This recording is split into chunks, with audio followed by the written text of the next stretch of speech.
Olá pessoal, tudo bem com vocês? Vamos seguir aqui com o nosso programa para falar da OAB, para falar dos assuntos mais recorrentes, para a gente destrinchar o edital. Mais uma vez estou aqui com vocês, professor Geibson Rezende, vou fazer aqui às vezes dessa rodada que é inusitada. A gente vai falar hoje de assuntos que não se ligam muito, né? Dois professores e vão tratar com vocês de trabalho, processo de trabalho e civil. Olha só que legal, vai dar uma briga boa aqui. Professor Gleiser, professor Karine vão estar com vocês aqui hoje falando sobre o que é importante para estudar para o exame de ordem em processo de trabalho e em direito civil. Vamos ver o que sai aqui, né? Vamos ver. Aqui do meu lado está a professora Karine. Seja bem-vinda, professora. Obrigada, obrigado. professor. E o professor Gleiser, que é o nosso professor de Direito Civil, exceto famílias e sessões, que a gente tem professor específico para isso, né? Professores, vamos lá. O que a gente vai fazer agora nesse programa para falar dessas duas disciplinas? Vamos começar, lógico, com a professora Karine, que tem preferência, né? Se você fosse fazer a prova, Karine, o que você estudaria agora, nesse último momento? Olá, pessoal. Boa noite, tudo bem? Estamos aqui, então, para trazer, facilitar a vida de vocês aí nesse exame de ordem, né? Processo de trabalho, a gente sabe que tem aí uma gama enorme de questões para serem trabalhadas, né? Um conteúdo bastante extenso. Então, a gente vai falar aqui, de forma bem breve, daquilo que realmente é mais importante, né? Então, poderíamos começar a falar com vocês aqui sobre a prescrição trabalhista, certo? Então, falamos de prescrição quinquenal, prescrição bienal, falamos também de decadência e sempre chamando atenção para vocês de que no direito do trabalho, apesar da gente ter que ter conhecimento da CLT, o que nos importa com mais frequência, o que mais vai ser cobrado da gente são as súmulas do TST, né? Então, essas aí devem sempre ser analisadas aí com muito carinho, essas súmulas aí do TST. Nós podemos falar também de sentença, de coisa julgada, né, uma execução trabalhista que teve reformas trazidas aí pela reforma trabalhista de 2017. Então, é um tema que vem sendo cobrado de forma recorrente. E recursos, né, pessoal? Não somente na área trabalhista, como na área civil, na área penal, que vocês têm acompanhado aí. A gente sabe que é de grande importância, né? Os recursos trabalhistas, eles são mais resumidos e são de grande importância. Então, o que a professora Karine estudaria hoje, né? Iríamos, então, trabalhar com prescrição e decadência, iríamos trabalhar com os recursos trabalhistas em espécie e o processo de execução trabalhista também. Lembrando, professora, o pessoal que está aí em casa fala, mas vocês vão dar dica do que estudar, não vão me dar o conteúdo? Tem conteúdo. Anota aí embaixo aí, ó. Vai lá no nosso canal do YouTube, aulas fresquinhas, novinhas, tudo 0800 para você tirar sua dúvida. Chega lá no exame de ordem, nós subimos algumas aulas, tem esse conteúdo lá, você vai acessar e vai estudar. Está com dúvida? Dá tempo? É um tema que você tem dúvida e tem certeza que vai cair? Vai lá no canal do YouTube, se inscreve lá, que está tudo fresquinho de graça. Tranquilo, né? Hoje está fácil estudar. É isso aí, uma boa acessibilidade, né, professor? Tá, não precisa nem sair de estudar. casa. Gleiser, e aí, doutor? Se viu que sem dúvida, a matéria mais extensa que nós temos na OAB. É fato, né? Extensa, é um número considerável de questões, né? Nós temos aí 7 questões, né? E envolvendo família e sucessões, claro. Agora, só perde para a ética, né? Para a ética, exatamente. Pois é. Agora, é interessante porque sempre tem aquela miscelânea, né? Cobra-se muito conteúdo e sempre, se a gente for até pegando a pergunta, né, que foi feita pela professora Karine, o que eu estudaria mais? Sempre direito obrigacional. Esse aí é de lei, né? Até porque dentro do direito obrigacional nós temos a parte que corresponde aí à responsabilidade civil. Então, quando a gente vai estudar a questão de solidariedade, a questão que envolve as obrigações como um todo e, sobretudo, também aquela dicotomia, né, de responsabilidade objetiva e subjetiva, a responsabilidade por fato de terceiro, isso aí é sempre. As outras partes que também são bem recorrentes aí, lá na questão de direitos reais, especialmente no que tange ao conteúdo de usucapião, as formas de usucapião, e vez ou outra aparece um ou outro tema aí de usufruto, um tema aí de servidão. E agora, o que é interessante é que nos últimos exames, por incrível que pareça, a gente teve inovações na legislação civilista e essas inovações não foram cobradas. Então está na hora, né? Está na hora. Né? Dá para pontuar Porque, quais são? Justamente, né? Porque elas não foram cobradas, né? Elas não caíram com tanta eficácia, talvez seja agora. Né? Tivemos alterações em relação aí, desde 2015, né? Com a alteração do Código de Processo Civil, isso resvalou também na legislação material. E também agora em 2019 a gente teve uma consideração, digamos assim, razoável, né? Tanto na parte aí, né, na parte geral, quanto na parte especial, sobretudo no direito contratual. E a gente vai pontuar tudo isso aí, certo? Agora, de forma eficaz, se a gente fosse colocar assim, em percentuais, né, os últimos exames foram mais ou menos assim: direito obrigacional, contratos, família, sucessões e direitos reais, né? Mas nessa sequência. E a parte geral, né, foi costurando todos esses temas aí. Então, mas direito obrigacional, com certeza, é o peso um pouquinho maior em relação aos demais. É uma olhadinha rápida ali na lei seca, nesses pontos, vai ajudar bastante?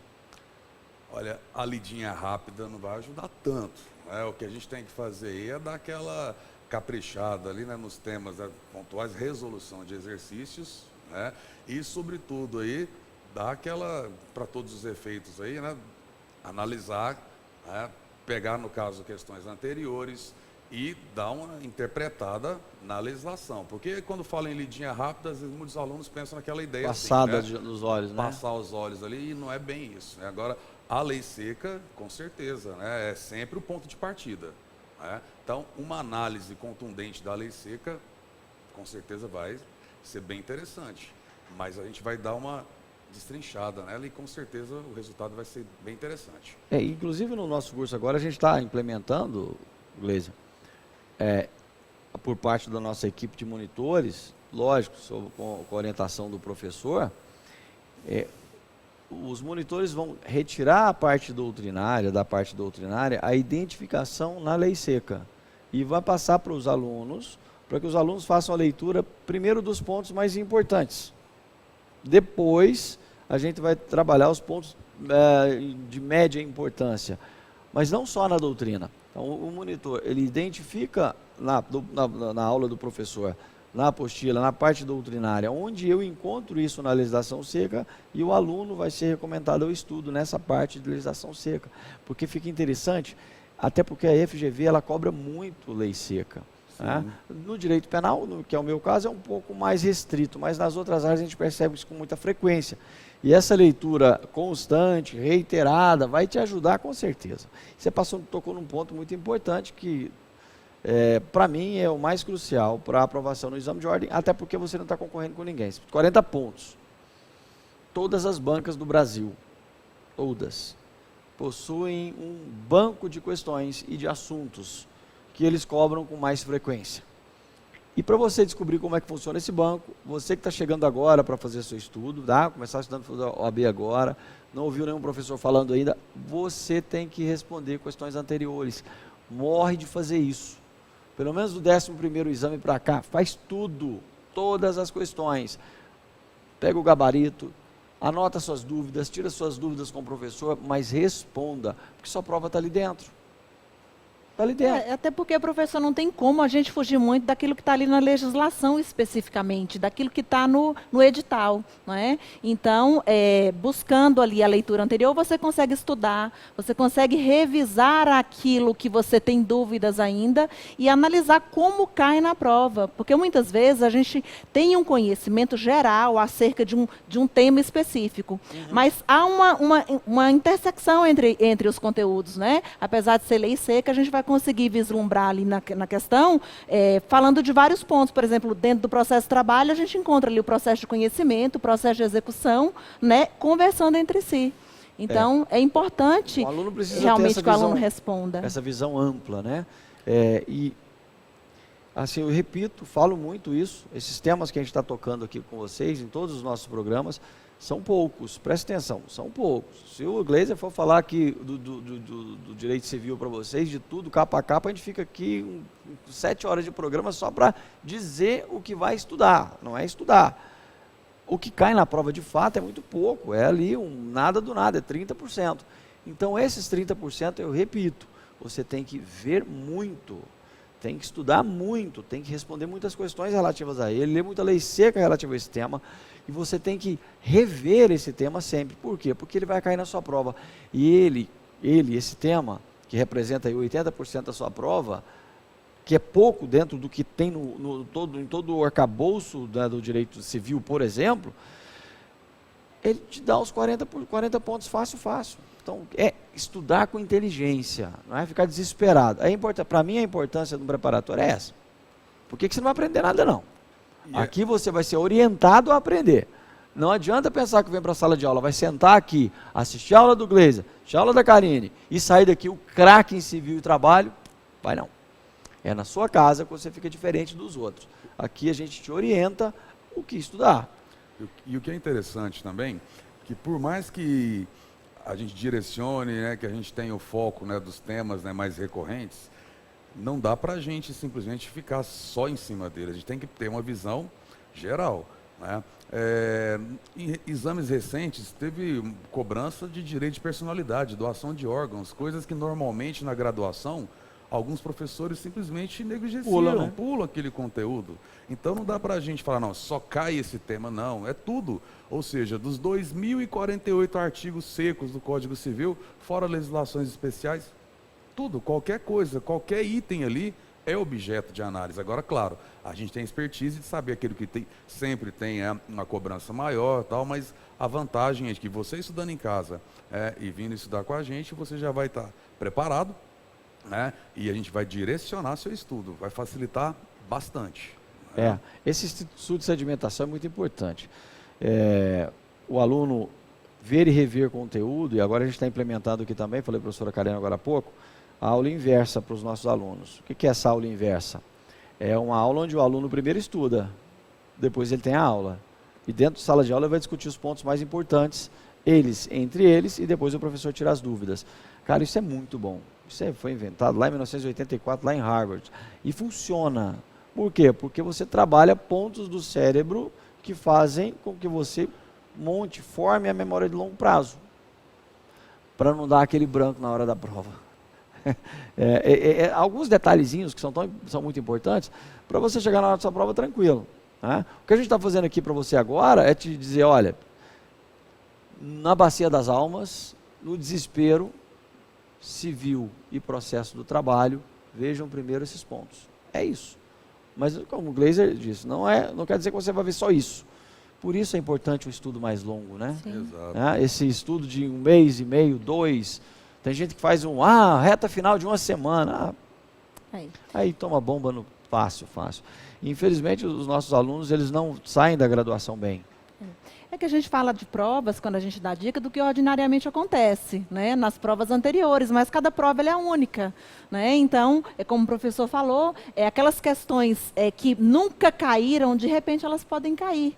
Então, a gente é mais ou menos como se fosse um GPS aqui, né? A gente vai auxiliar, facilitar o seu caminho, né? Mas quem vai traçar esse caminho é você. Então, o grande benefício de você estar aqui conosco é que você entenda o que é mais importante para que você possa, além de ter um conhecimento jurídico, adquirir um conhecimento jurídico, você se preparar para a realização da sua prova de OAB ou de qualquer outro concurso aí que você esteja se preparando para fazer. Até um ponto importante que o Gleiser falou, de assuntos novos, alterações recentes, e o processo de trabalho tem bastante. Muito. Que no civil, confesso que não vejo, porque é na minha área, no civil não foram cobrados. Então, professora, levanta a sua antena e fique esperto, porque pode cobrar. Você que está chegando não sabe disso, que não foi cobrado. Mas nós que estamos aqui há 12 anos vendo o exame de OAB, a gente sabe que está na hora de cobrar isso. Então, fica atento, leia, que pode ter uma questão sua ali nesse ponto, e pode ser a sua questão 40, né? Você veio com 39. Bom, professora, no processo de trabalho, nós temos ali 5 questões. 5 questões. E geralmente elas são um estudo de caso. Como é que o que você sugere para o aluno na hora de responder essas questões? O que ele deve procurar dentro do enunciado? Porque o grande problema dos nossos alunos aqui, um dos grandes problemas é dificuldade na interpretação das questões. Dificuldade de entender o que o professor está pedindo, o examinador está pedindo. E não é só aluno. Teve uma prova da OAB agora, em que, em Direito Ambiental, que é a minha praia, o examinador pediu a competência para o licenciamento. E até um professor de um grande curso aí entendeu que ele estava pedindo requisitos para o uso do fogo. Não era. Ou seja, faltou interpretação, faltou entender o que o examinador quer. Que dica vocês dão para esse momento do aluno? Olha, as questões são longas, não é? Quando a gente trabalha com estudo de caso, as questões elas tendem a ser um pouco mais longas. Então, o que eu oriento é que os alunos, que vocês tenham muita tranquilidade na hora de ler para fazer as conexões e identificar de qual tema está tratando especificamente aquela questão, para que você possa, através das conexões dos temas, chegar à resposta mais correta. E eu costumo dizer, de prova de OAB, nós estamos fazendo uma prova para nos habilitarmos enquanto advogados. Então, eu costumo dizer, interprete como, se eu fosse advogado, como eu resolveria o problema do meu cliente. Isso no penal é muito mais evidente do que em qualquer outro ramo, porque no direito penal, a interpretação ali, você vai ser contratado pelo réu, cara.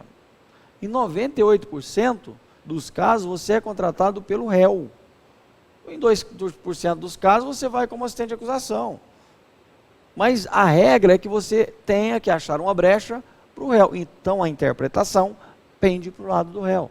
Quais são os buracos, as brechas que a legislação me dá para eu... É fato. Nos outros ramos, não com tanta incidência, mas também assim. Tá? Também assim. No trabalho, eu penso que ali nós temos que trabalhar para o lado do reclamante, né? Via de regra. E aí, outra observação importante, professor, que deve ser feita aqui. Quando a gente está falando do direito material do trabalho, sim, a gente tem que focar o reclamante, o empregado, pelo princípio da proteção, que é o princípio mais importante do direito do trabalho. Dentro do processo, a gente tem uma proteção mitigada. Então, o processo, ele é mais neutro, ele vai trabalhar com ônus de prova. Então, é necessário que se analise esses temas para se decidir, e não especificamente para o reclamante, porque no processo do trabalho, a gente não tem tão claramente, né, essa questão do protecionismo. Ele é mitigado, né, ele é reduzido dentro do processo do trabalho. No civil complica, né, Guilherme? E é interessante isso, porque exatamente essa confusão se faz presente no civil também. A ideia de credor e devedor, por exemplo. Para muita gente que não se atenta, a ideia de credor é quem está devendo dinheiro, não necessariamente, né? Na ótica civil, o credor é aquele que tem que dar, fazer ou não fazer alguma coisa. Então, para o alunato, né? Ou para o cidadão que está resolvendo uma prova ali, tem que se atentar muito. Né? Aí eu sempre costumo brincar com eles, quem é um pouquinho mais velho, ele vai lembrar de um desenho animado, que você não pode ter o tal do olho de Tandera, de querer ficar enxergando além do alcance. Quer dizer, você tem que se ater literalmente ao que está no enunciado. Ao que tá no enunciado. O grande problema, né, do alunato é esse, né, do pessoal que está resolvendo a questão ali. Eu acho, não, fica deduzindo, fica entre linhas onde não existe. É a síndrome do e se. Mas e se ele tivesse... Não, ele não pediu. Presta atenção, ele não pediu. Se não está na questão, não inventa. E se aqui não tem. Está escrito isso, interprete isso, e é desse jeito. E esse é um problema muito sério.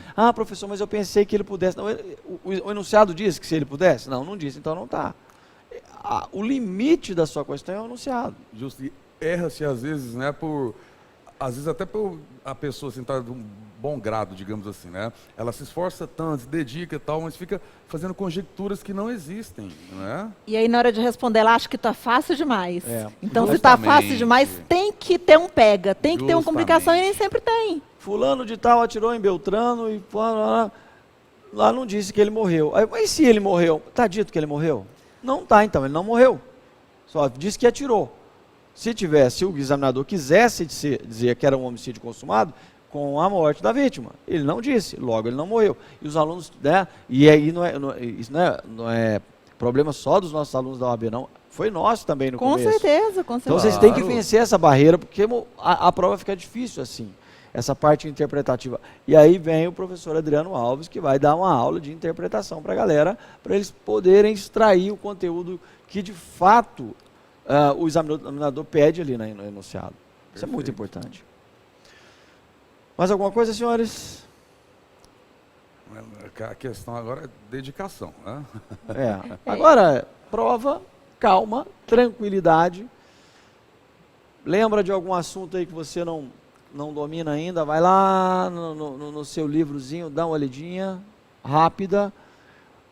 Se está quase ali na prova, não inventa de abrir o conteúdo muito extenso, fica em resumos, tá?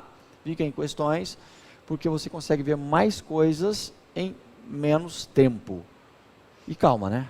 Calma. Isso aí. De antemão, a gente tem que vir desejar sucesso a todos vocês, né? Que vocês se saiam muito bem e que nós estamos aqui, né, à disposição para responder a quaisquer dúvidas, né? Podem buscar a Rede Júris, que a gente está aqui pronto para isso. A gente vai botar os canais aqui embaixo para vocês comunicarem com a gente, mandem as dúvidas, a gente encaminha os professores e manda para vocês. Nosso canal no YouTube, lá nós temos os vídeos dos professores, as dúvidas podem ser tiradas lá também.